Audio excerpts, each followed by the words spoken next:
connaît l'attrait du musée de l'Orangerie pour les expositions atypiques qu'il propose au public. Il ne déroge pas à la règle avec l'exposition consacrée à Sam Zafran, artiste de la deuxième moitié du XXe siècle qui occupe une place très singulière dans l'histoire de l'art et pour lequel il vous reste quelques jours jusqu'au 16 janvier pour découvrir l'œuvre.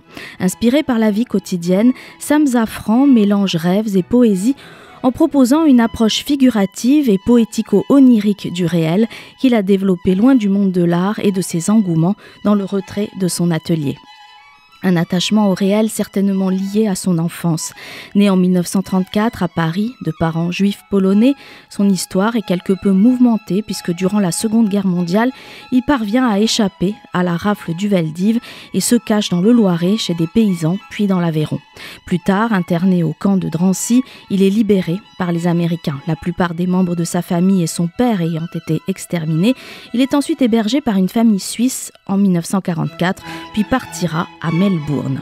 Autodidacte, il prendra des cours de dessin dans les années 50 à Paris et commencera à réaliser des œuvres abstraites ainsi que des collages.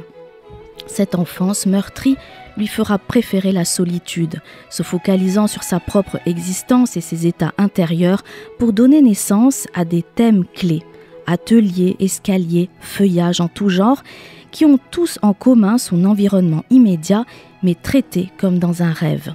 Exploration du pastel et de l'aquarelle, les œuvres de Sam Zafran se démarquent par des jeux de couleurs inhabituels, harmonieusement soignés pour dégager un sentiment profond, mêlant admiration et émerveillement.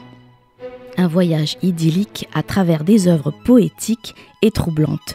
3 ans après la disparition de l'artiste, le musée de l'Orangerie met en lumière pour la première fois depuis 20 ans l'extraordinaire créativité d'un artiste d'exception.